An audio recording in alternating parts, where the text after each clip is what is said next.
idéal. On est ravis de vous accueillir pour cette avant-première de Vous ne désirez que moi. Et je vais vous demander d'accueillir chaleureusement l'équipe du film qui est avec nous. Merci de les applaudir. Tout d'abord, la réalisatrice Fatima.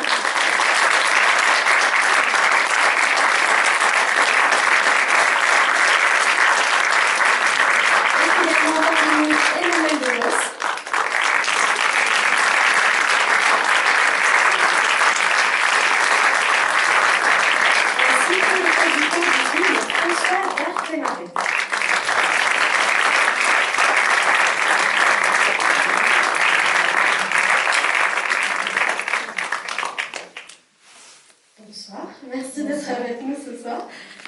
Alors, on va commencer peut-être avec quelques petites questions en préambule pour poser un petit peu le sujet de ce film. Est-ce que vous pourriez nous parler un petit peu de la naissance du projet? Donc, le film est adapté d'entretiens qui avaient été réalisés entre Yann Andrea, le dernier compagnon de Marguerite Duras, et une journaliste. Pourquoi adapter ces entretiens? Eh bien, parce que cet entretien, je l'ai trouvé exceptionnel, extraordinaire. Et je l'avais lu au moment de sa sortie, c'est-à-dire en 2016, une fois que tout le monde était mort. et je l'ai relu parce que j'ai une amie metteur en scène qui travaillait sur Duras, et je l'ai relu 2 fois de suite. Et là, je me suis dit que, comme c'était pas du tout cinématographique, il fallait en faire un film, quoi. Non, je dis ça en rigolant, mais disons que je trouve que j'ai trouvé cet entretien extraordinaire, et surtout, je pense qu'il a été réalisé en 82 de façon vraiment très. C'est lui qui a demandé à Michel Manceau de l'interviewer. Elle était une grande intervieweuse, juste pour aller mieux, quoi, pour faire le point sur ce qu'il traversait. Et en fait, je pense que le contenu de cet entretien, aujourd'hui, a un sens extraordinaire qui n'était peut-être pas aussi perceptible à l'époque. De toute façon, à l'époque, personne n'était au courant que ça existait. Il a été donc publié en 2016. Et donc, du coup, voilà, j'ai imaginé essayer de me servir de cette structure pour raconter une histoire de passion, et une histoire qui, au-delà des personnes connues qui sont dans l'histoire, à mon avis, a quelque chose d'universel sur l'amour et la domination et les rapports de force dans l'amour. Voilà. Et alors donc, j'ai eu énormément de chance, parce que j'ai voulu 2 acteurs, enfin une actrice et un acteur, et ils ont accepté de faire le film. Voilà, donc Emmanuel DeVos, qui est là.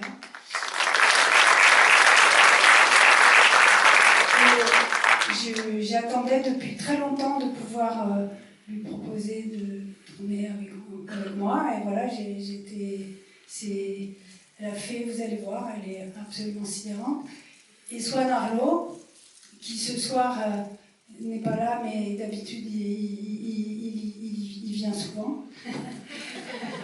Mais là, il ne peut pas être là tout le temps. Et donc vous allez voir, pour moi, l'important, c'était pas de faire la ressemblance, c'était d'arriver à ce que ce texte cet entretien soit vrai, soit sincère, qu'on arrive à entendre ce qui se disait à ce moment-là, et de se servir de ça pour raconter toute une histoire et tout un monde, et surtout ce que c'est que d'écouter. Parce que je pense que, voilà, si on vous dit « Oh putain, t'as fait un film, c'est une interview, voilà ». Mais en fait, c'est une conversation. Quand on vous raconte une histoire dans la vie, c'est tout à fait autre chose quand quelqu'un vous parle. Et tout d'un coup, vous voyez des choses, tout d'un coup, vous avez le désir dans ce qu'on vous raconte, que ça s'incarne. Et donc finalement, c'est celle qui écoute qui est le metteur en scène. C'est celle qui écoute, qui fait le film, qui pour moi en tout cas, et qui, subrepticement, sans dire grand-chose, au fond, dirige énormément ce film en tout cas. Et donc, pardon. Non, c'est mon film en fait.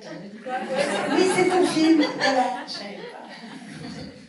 Peut-être vous pourriez nous parler un petit peu justement de votre rôle? Donc, vous interprétez Michel Manceau, une journaliste.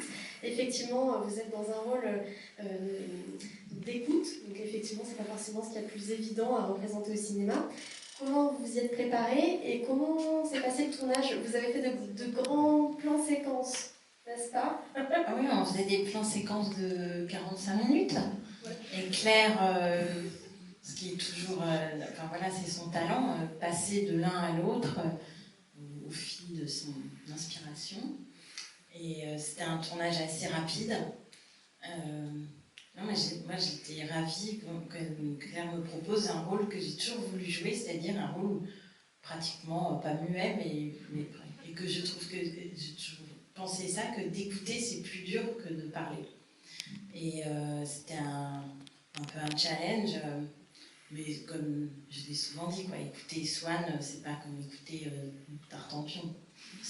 Et pour ça, en face, il faut un très très très bon acteur, très incarné.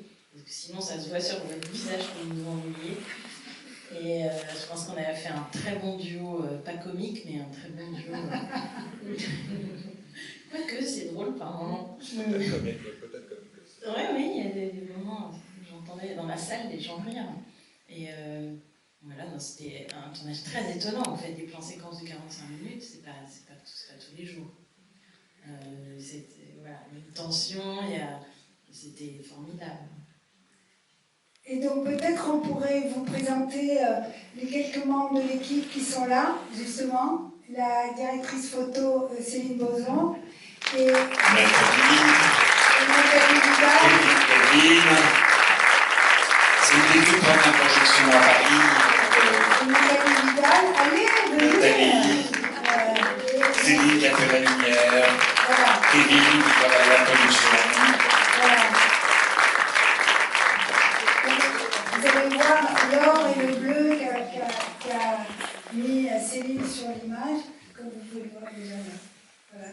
Voilà, et on espère que vous allez. On sera pas loin, je pense, à la sortie, si vous avez envie de parler. Après avoir écouté. On parle beaucoup pour faire des films, mais parfois les films font aussi beaucoup parler. C'est peut-être le cas de celui-là aussi. Donc à tout à l'heure. On l'espère, et on espère qu'il pourra parler le 9 février, jour de sa sortie. Donc on vous souhaite une très bonne projection et une bonne soirée, et merci à vous. Merci. Merci.